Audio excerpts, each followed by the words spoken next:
Hello everybody, welcome to Snyder's Inc. and today we got a top 5 unknowns video. It's 5 strange missing people mysteries you need to hear. We'll get right into this, ladies and gentlemen. Hit the like button, hit the subscribe button, comment what you think down below. Let's go.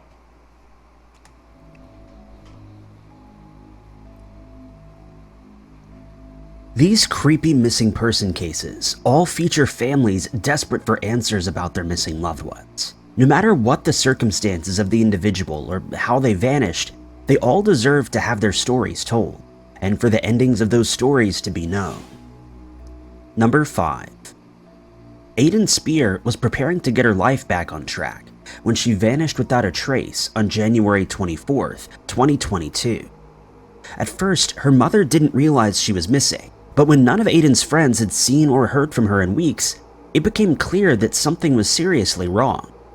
Growing up, Aiden had been a bright but shy child.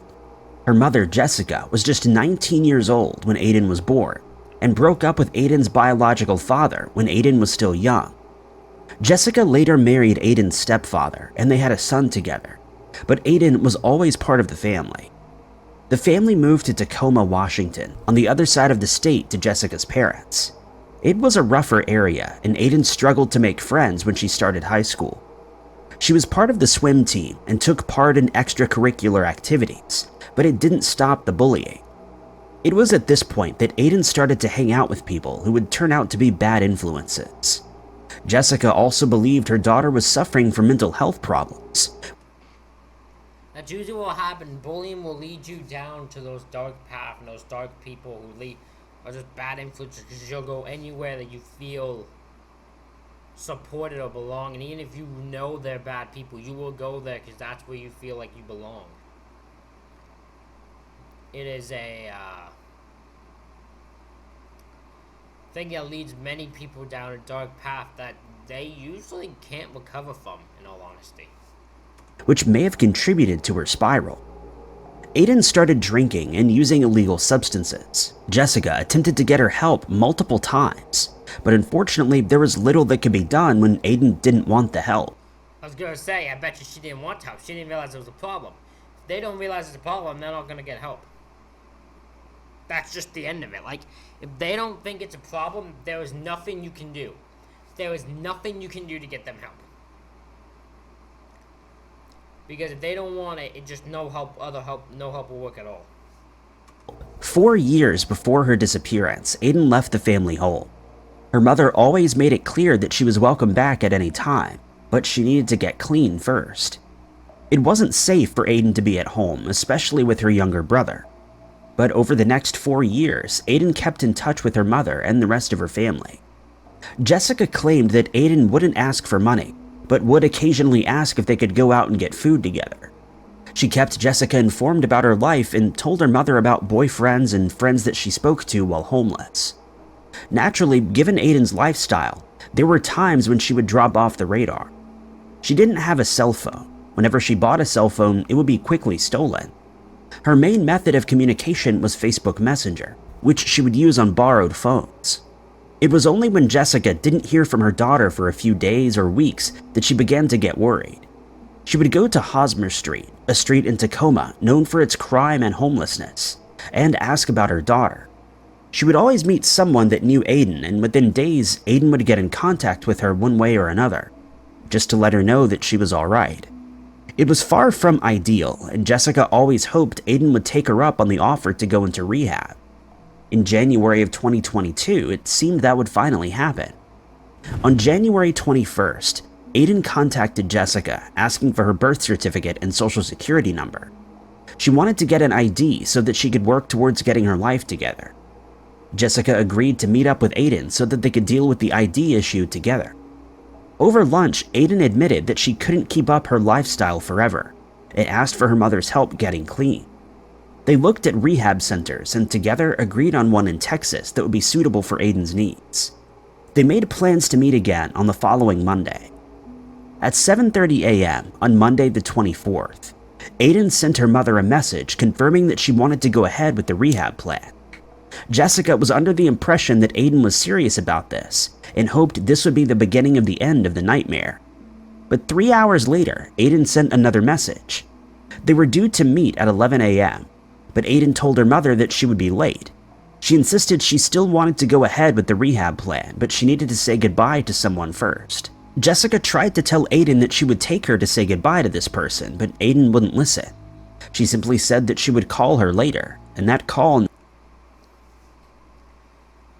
That curiouses me on who the person is. Maybe her dealer? Like the person who gave her drugs? Because maybe they were close in some way still, like in general, so they're like, well, you gotta say goodbye, even though that's a bad idea. That's a terrible idea, but I don't know, that's the only thing I can think of. Either that or maybe it's someone she would like, I don't know if this is the case, like someone she'd hook up with when she was on drugs. Like a guy she would, so when the guy realized she was gonna get clean and like he wouldn't get a chance, he just got rid of her. I don't know, I'm just trying to come up with who she would need to say goodbye to that she wouldn't want a mother knowing who it is. Never came. That evening, Jessica sent Aiden a message, warning her that her friends would take her life over illegal substances and that she needed to call the rehab center. The message was seen but received no response. After that, Jessica assumed Aiden was purposefully avoiding her. She naturally was very angry, and Aiden would have known that she disappointed her mother. Days and weeks passed with no word from Aiden. Then Jessica received a strange call. The call came from a friend who also lived on the streets. The friend saw Aiden almost every day, but she hadn't seen her since the 24th. The last they had heard, Aiden was going to rehab. She just wanted to check in and see how that was going. It was only then that Jessica realized Aiden was actually missing. Looking at Aiden's messages, it was clear that she had every intention of going to Texas and to rehab. She had told multiple friends that she would be getting her life back. The day she went missing, she was asking people. So she planned to get her life. It was the one person she had to say goodbye to that just didn't want that to happen. Just didn't want that to happen and took her out instead of doing that. Very interesting. I want to know who this final person she had to say goodbye to was, because that's where you're going to find her. Or at least figure out what happened to her. People if they knew where her boyfriend Dre was. Aiden had been seeing Dre for a while. Jessica knew about him, and he was violent towards her, but it seemed like he was the person that Aiden wanted to say goodbye to. But Dre might not have been the only person Aiden's... Oh, yeah, you're gonna say goodbye to the... Yeah, that's not someone you should have went alone to. Like, a boyfriend who's violent towards you and you're gonna go break up with him in person? No. That ain't gonna end well at all. That was just... I mean, I got your prime suspect. Saw the day she vanished. A number of people claimed that she had been spending time with a man named Patrick Detweiler. When Jessica contacted him, he told her a long story about being in love with Aiden, and that Dre had found out about their relationship and convinced Aiden to rob him. However, Detweiler had no proof that he had ever spoken with Aiden, and Aiden had never mentioned him to her mother. Another name that came up was Michael Moore, the last person Aiden messaged while searching for Dre. He claimed he didn't know where Dre was, but asked if Aiden had any substances. They agreed to meet up at an abandoned Howard Johnson hotel. The hotel had long been another hotspot for crime and had closed down. When Jessica went to search the hotel, she found it boarded up and impossible to enter. There's currently construction work going on at the hotel with plans to build houses on the site. No trace of Aiden has been found since she vanished. Dre has cooperated with the police, but the other two men in the case have been less responsive. Detweiler contacted the police a few times, with claims that Aiden's body could be found on an abandoned airfield, but he refused to come in for questioning himself. Foul play is suspected in this case. 100% foul play has to be... 100%. It's interesting that, like, Dre, the violent one, is completely cooperative. That doesn't mean he's innocent, because violent people will be cooperative towards police. So you think less of them. So they will be more cooperative, because you're like, oh, he's being cooperative while the other two aren't. So they're probably the ones guilty, not him, while he's guilty all along. So it doesn't mean, just because he's being cooperating police doesn't mean he's not he's completely innocent and that he didn't do it. It just might be his way of getting less suspect on him. But Dre also, whoever called and said, her body can be found on Ben Anfield. Can't you just bring him in for questioning? Because clearly he knows something. And he knows what happened. So couldn't you just bring him in for questioning? Am I misunderstanding how police works? Because I feel if someone knows what happened to a missing person and they didn't want to answer questions, I feel like you could bring them, like, because if they don't want to come to the police station on their own accord, I think you could make them come in, couldn't you? But it's possible that the suspect isn't anybody any of Aiden's friends or family knew by name. Aiden led a risky lifestyle and did what she needed to do in order to fund it. Aiden's loved ones feared that she told the wrong person that she was escaping that life, and they put a stop to it. Anyone with information on the case can contact the Pierce County Sheriff's Department at 253-798-7530. Number 4. Antonio Vela Jr. was well known and well liked in the small town of Victoria, Texas. So when he disappeared, there were no clear motives or explanations about what could have happened to him.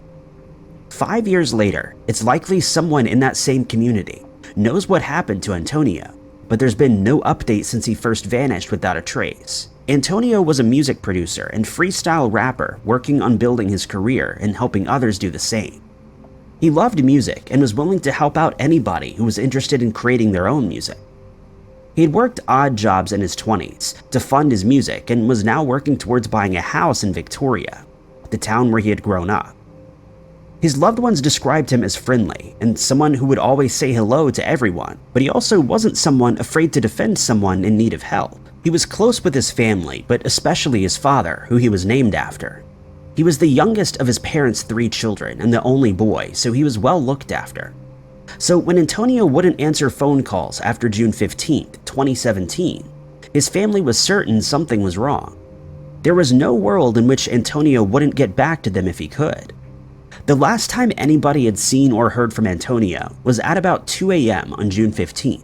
Earlier that evening, he'd gone to a small bar at a strip club in Victoria, had a few drinks, and then visited Sports, another larger bar. Sports was one of the places Antonio would hang out at often. That's a real creative bar, isn't it? Real creative name for a bar. They put all their effort into that thought process, didn't they? They're like, it's a sports bar. What do we call it? Sports. Fucking hell. He was a regular at the bar and knew all the bar staff and most of the customers.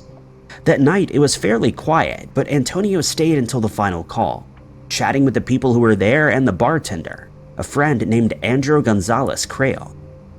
Andrew noticed nothing out of the ordinary about his friend, and he could never have imagined that would be the last time that he saw him. At approximately 1:45 a.m., just before closing, Antonio told his friend he was going to pick up some food and then head home. This was a little bit unusual. Antonio would usually stay until after closing and help clean up or play the piano for the staff members. But it was nothing that would have been noticed as weird if Antonio hadn't then vanished. That morning, when his roommate woke up... That's fair. That's like, yeah, so it's the type of thing where I was like, yeah, that's a little weird, because he,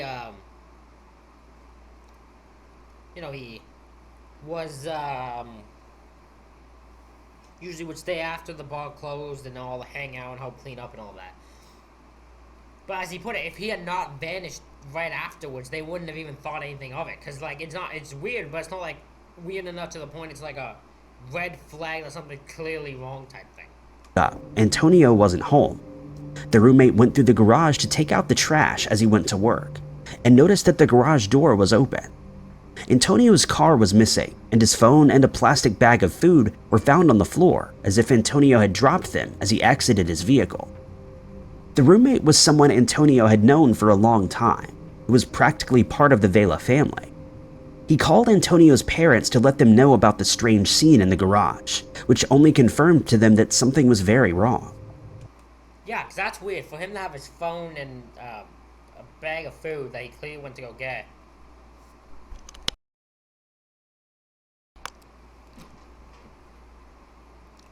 Sorry, for him to have that and it be on the ground would mean that, like, something happened that made him not pick up those things before he left. So I feel like something happened to him, and I feel the roommate might know more than he's leaning on to it. Antonio's family reported him missing the same day and began to search themselves for their missing loved one. Pictures of Antonio and a description of his car were posted to social media, and his sister drove around Victoria searching parking lots for his car. The next day, a friend would message Antonio's sister with the photo of Antonio's car. It had been abandoned just outside Victoria on a dirt road. There was nothing around but fields of corn and cotton. It was approximately 16 miles from Antonio's home. When the family arrived, they found nothing especially out of the ordinary about the vehicle itself, other than the fact that it had a flat tire and the seat was pulled forward, as if for someone much shorter than Antonio. There was no sign of a struggle and no other obvious clues. When it came to official information, there isn't much else in this creepy disappearance. The local police are investigating the case but haven't released any information to the public. Even whether or not Antonio's roommate actually found Antonio's phone hasn't been confirmed by the police. But there are a lot of rumors and people who claim to have information. One of those is an individual who claimed to be at the bar the night that Antonio disappeared. At one point during the night, Antonio was approached by a woman and they chatted for a bit. A few minutes later, the man the woman had been with came over and talked to Antonio. According to this person, it was shortly after that interaction that Antonio left the bar, and the couple left not long after. Other sources claim the store that Antonio visited on his way home was the Cimarron Express, a store that wasn't far from Antonio's home. While there, he called his roommate to ask if he wanted anything picked up. Antonio's roommate hasn't been named in the media, and it's not clear if he's confirmed or denied if that call took place. The police also haven't confirmed this information, but if This is a very weird case. It's very weird for me for a missing persons case where police won't tell anyone anything?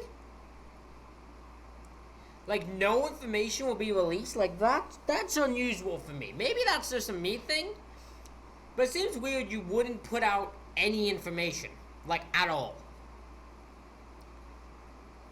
That does seem weird. Like, the car was found and we know that. Besides that, for everything else to be kept secret is very bizarre to me. Antonio's roommate was awake, it means whatever happened to him was likely very quiet. According to Antonio's loved ones, they know of nobody that would want to hurt him, and no motive that anybody could have. I think that roommate knows more than he's leaning on towards. There's no way if that thing happened to him that roommate had no idea what happened. There was no way. However, comments online suggest that Antonio might have been involved in illegal activity. Anonymous commenters have claimed that Antonio distributed illegal substances or may have known about a large sum of money and talked to the wrong person about it. Some have suggested he got in trouble for going to the police about the cartel. There's no evidence that Antonio was involved in any sort of crime. In general, it would be unwise to believe anonymous people on the internet. Thank you. I was about to be like, don't take their word as gospel. These are anonymous people who don't know nothing. There's a reason they're being kept anonymous. They're making themselves anonymous. It ain't because they don't want to be found. It's because they don't want you to know who they are when they're full of shit. Because people have to make an argument out of anything. So a nice dude going missing, they would have to be like, oh no, he has to be doing something illegal. We have to justify on why he went missing. It's his fault. Like, they always have to make the person, even the victim, as some bad person, and I just don't know why. But it's hard to know if these people were spreading these false accusations just to be cruel, or if they were trying to discredit Antonio's character and cover up for what really happened. Whatever happened to Antonio, it's almost certain that someone in Victoria knows more than they've said. Yeah. 5 years have passed, and as relationships change, investigators hope that somebody might finally come forward with the clue they need to solve this case and bring Antonio home. Antonio is described as being 6 foot tall and weighing 185 pounds. He has several tattoos, including a Nintendo game controller and a microphone on his left arm, a tattoo of his father on his chest, and angel wings and a woman on his back. He was last seen wearing a gray t-shirt, jeans, and black and white Nike sneakers. Anybody with information can contact Victoria Police at 361-485-3700 or Crime Stoppers at 361-572-4200. Number 3. On September 25th, 2013, Senji Kundi said goodbye to his parents and said that he would see them in a week. He was going on a spontaneous trip to Paris, one he had only planned a few days before to see the sights and some of the galleries. His family would never see him again. It had been a difficult few years for Senji.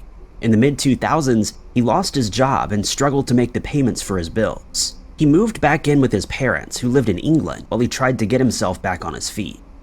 That wasn't an easy task given the economy at the time, and Sanjeev began to suffer from health problems. He was prescribed medication as a result, but over the years, things gradually got better. According to his family, in 2013, his medication was reduced and he seemed to be back to his old self. In mid-September, he took a day trip to London. It was the London Fashion Week, and Sanjeev had always been interested in fashion, as well as art in general. His family believes he may have been trying to get caught up in the festivities at the time. The trip to London seemed to trigger a need for adventure in Sanjeev. He wanted to go further afield. Only a few days after returning from London, he booked a train ticket to Paris. It was surprising behavior for Sanjeev, but behavior that his family hoped was part of his mental health improvements that they'd been seeing over the past year. The trip was booked for only a few days later. Sanjeev apparently didn't want to waste any time, and he seemed really excited about the trip, and his parents were excited for him. Early on the morning of September 25th, Sanjeev said goodbye to his parents and took off. He had told his parents he would only be gone a week, but didn't give them any details about the time that he would be back. A week passed and there was no sign of Sanjeev returning home. At first, his parents tried to believe that he just decided to stay longer, but eventually they had to admit that he had disappeared. He was reported missing on October 15th, nearly 3 weeks after he was last seen. The police were able to get CCTV footage from St. Pancras that That's a long wait. That's a long wait. You waited 2-3 weeks since he was last seen for you to be like, alright, I guess he ain't just staying there for a bit longer. He kind of something might not be right here. Captured Sanjeev going through the gates at the station. He was also caught on camera in Paris. That was at 8 p.m. on the evening that he vanished. There was one more sighting after this. Sanjeev had apparently only booked a single ticket to Paris. However, the day after he disappeared, there was a sighting of Sanjeev back at the Paris station. He went to the Eurostar desk to buy a ticket back to London for 7 days' time and paid in cash. It was as if he had decided to wait until he got to Paris before deciding how long he was going to stay. Or possibly he didn't have the money to buy the return ticket at the start of his trip. Whatever the reason for buying the ticket separately, Sanjeev didn't board the train back to London at the end of the week. His family has traveled to Paris multiple times to try to get to the bottom of this mystery.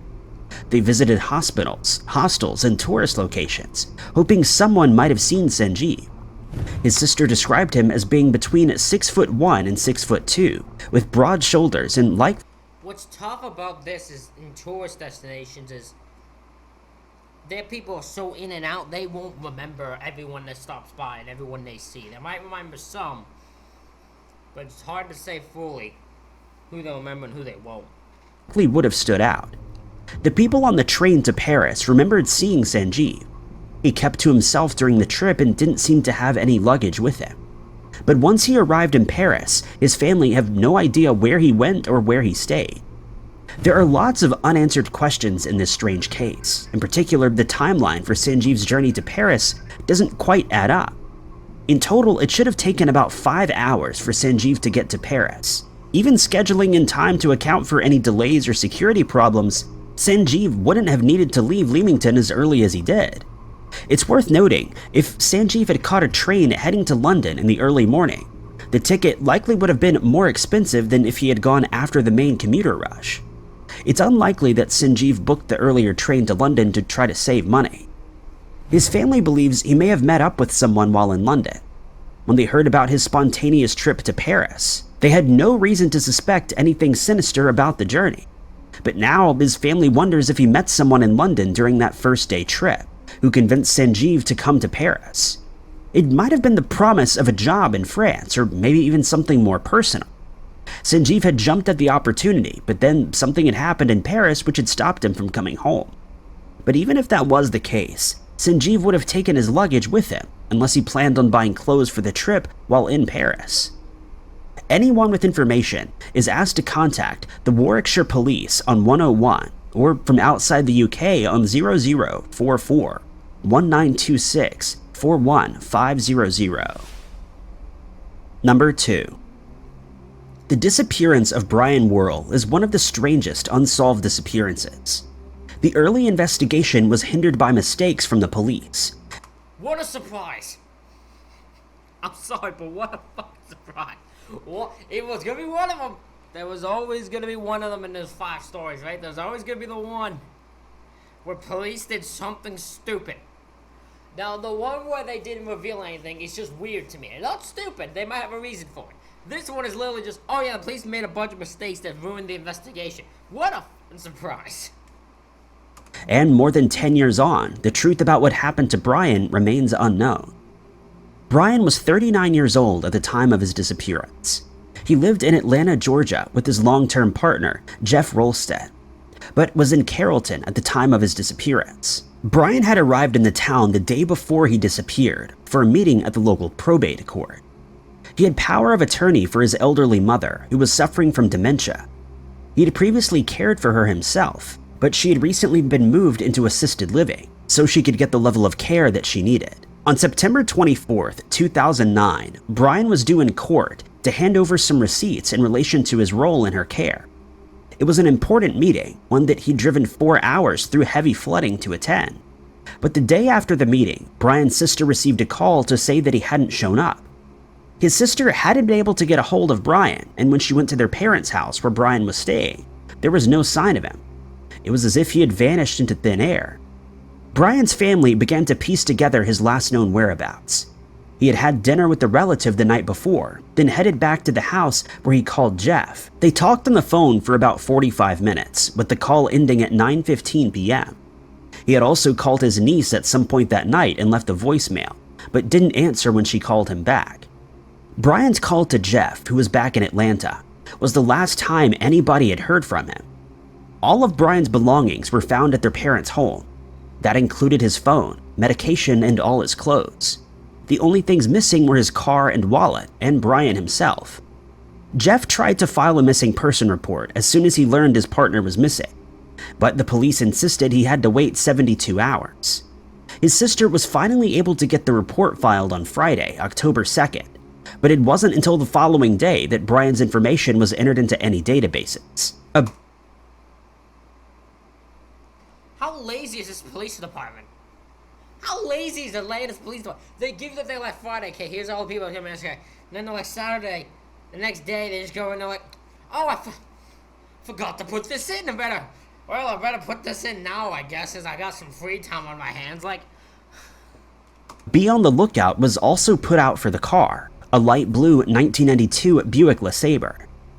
The police eventually began to investigate seriously, going to the house and interviewing the neighbors. One of the neighbors who knew the Worrell family reported seeing Brian at 2 a.m. on September 24th, roughly 5 hours after his last phone call.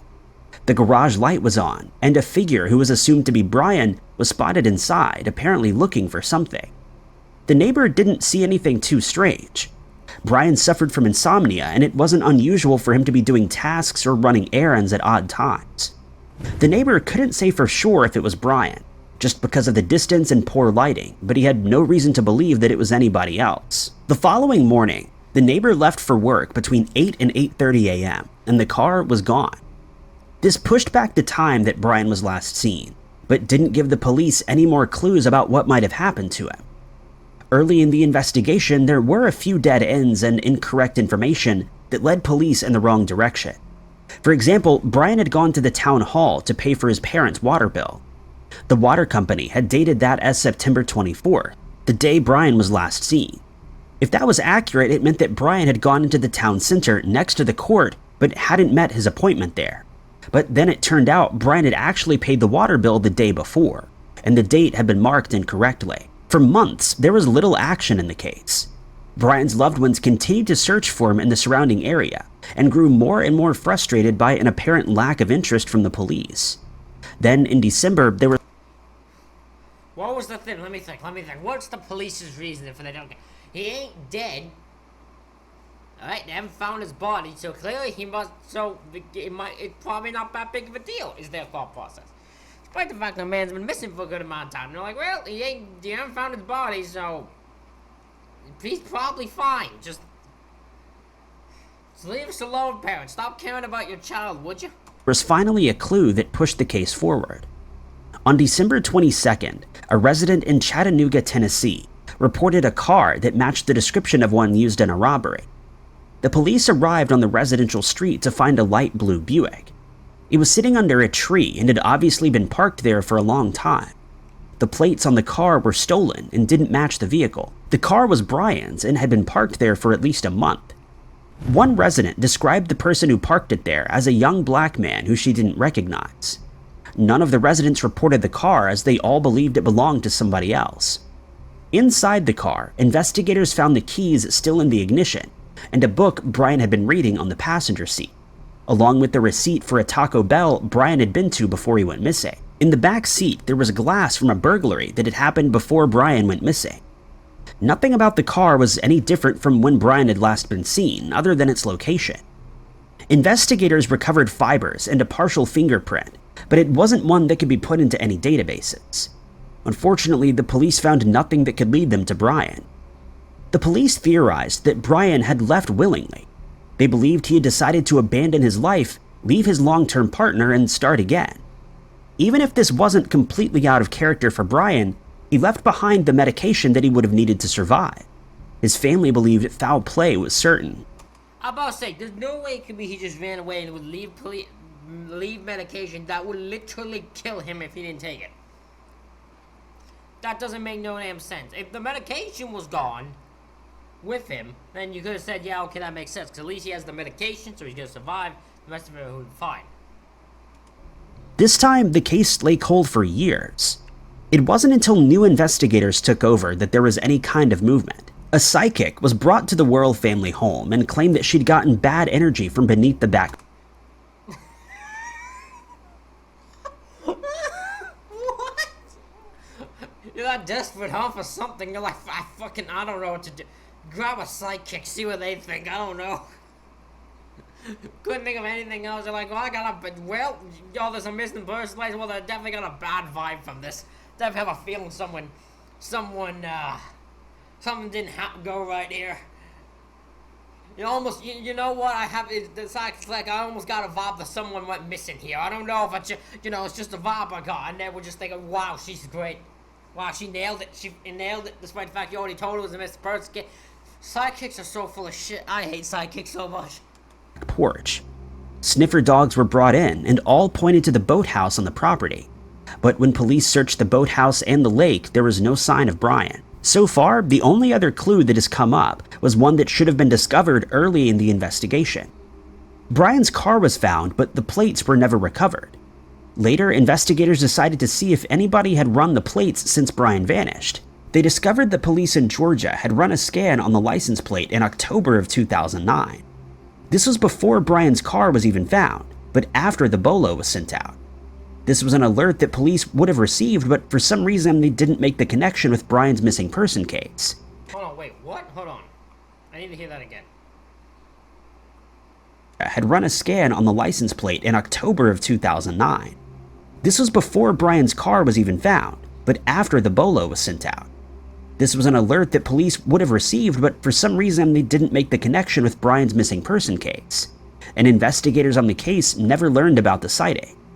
Why the plates were run also remains a mystery. There are too many unanswered questions in this strange missing person case, in part due to the problems early in the investigation, but Brian's family has continued to push for answers. Anyone with information can contact the Carrollton Police Department at 770-834-4451.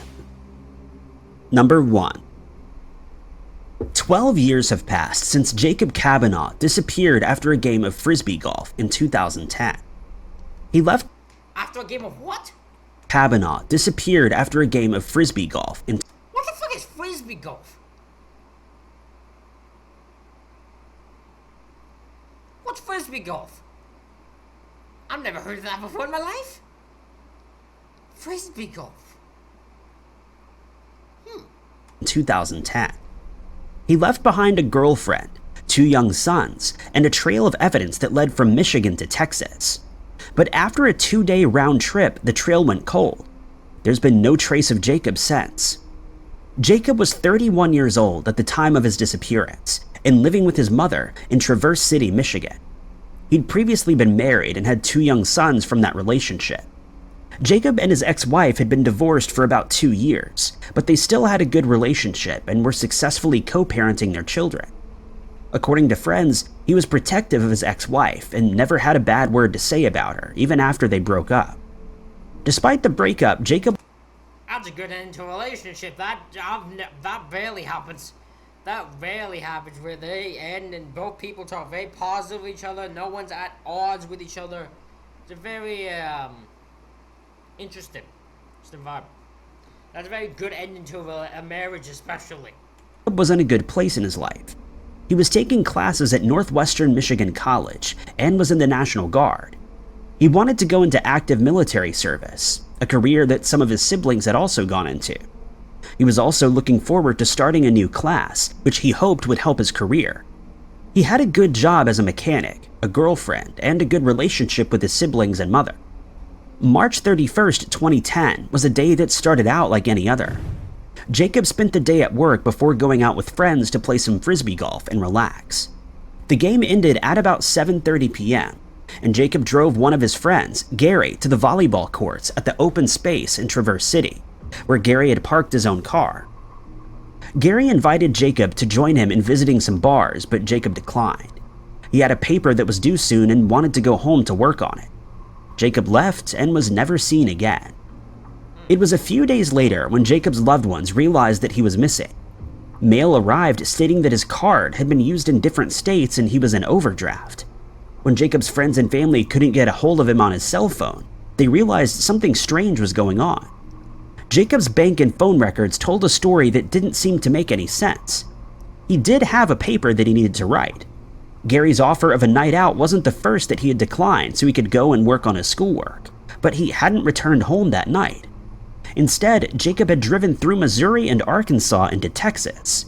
His card was used a few times in Michigan, including a takeout at an ATM of $120. He then called an automated National Guard line at 2:30 a.m. on April 1st for his mandatory monthly check-in. At that point, Jacob was in Springfield, Missouri, and it was the last...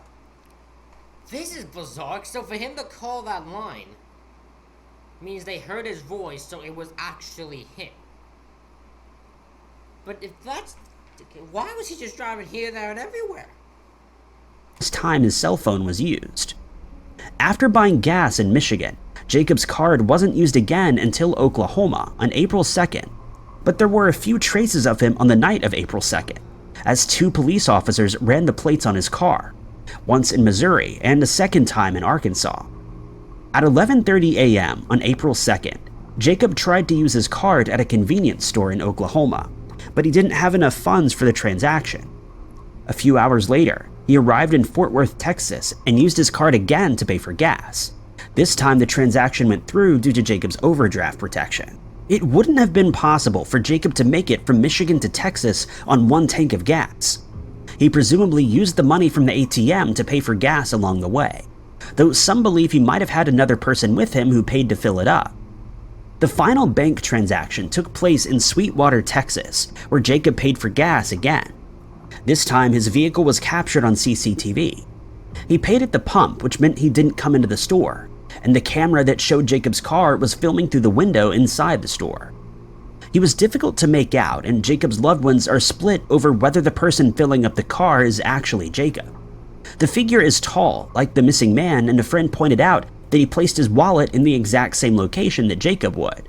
But he was also wearing cargo shorts, which Jacob didn't own. And not all of his family members are convinced the man in the CCTV footage was Jacob. Where Jacob went after he left the gas station in Sweetwater remains a mystery. On April 7th, the police began to investigate this strange missing person case, and there were a few possibilities that could have happened to Jacob, but none seemed to make any sense. Jacob was an adult when he vanished. He could have simply wanted to start again somewhere else. His journey gave investigators the impression that he had gone to Mexico. Jacob had left his passport at home when he disappeared and didn't have any of his belongings for a road trip. He didn't even have a phone charger. But years later, investigators discovered that the VIN for Jacob's car had been checked in Mexico. The time and place of that search couldn't be found, but investigators believed that it had been at a scrapyard. His vehicle had at least made it across the border. There were a number of problems with this theory, though. His family believes he would never have abandoned his sons, especially considering he knew how hard it could be growing up without a father. He had opportunities and a future in Michigan, but even if he didn't... Well, even then also, he didn't have his passport, so how did he get across the border? Like, how did he... That's what I'm trying to figure out. How did he get across the border without a passport? Is there a way to? Am I so stupid I don't understand how the world works? And I don't think you could get a... If there's a way to get across the border to Mexico without a passport? Is there a way to and I don't know it? Have anything tying him to the area. He left behind thousands of dollars worth of mechanics tools. If he was going to start a new life, he would have taken those tools with him. Another explanation could be that Jacob fell foul of some shady people. After a few petty crimes in his youth, Jacob had turned his life around and knew how any additions to his criminal record could hurt his chances in the military. But some of the people he hung around with don't seem to be as clean. Gary, the last person to see Jacob, also disappeared the weekend Jacob vanished. He came back a few days later but was defensive when asked about Jacob. According to Jacob's loved ones, he hadn't been as cooperative with police as he could have been. Gary... Interesting. So they both disappeared that weekend, but the one guy came back and was defensive about where he could be. Got defensive, I think his name was Gray. So Gray came back defensive and was not cooperating with police and anyone when asked about Jacob. Interesting. Gary also had another friend, a man named David. According to David's ex-girlfriend, David would often take trips from Michigan to Brownsville, Texas, where his family lived, and never allowed anybody else on these trips. He would also come into large amounts of cash whenever this happened. There's no evidence Jacob was involved in any of these schemes. Money wasn't a problem for him, even though he didn't have money in the bank at the time of his disappearance. He also notably headed in the opposite direction to Brownsville when he arrived in Texas. Anybody with information can contact Grand Traverse County Sheriff's Office at 231-995-5000. Thank you, guys. Well, ladies and gentlemen, that is it for this reaction video. Let me know what you think in the comments. Hit the like button, hit the subscribe button. Thank you all for watching. I'll see you all for the next one.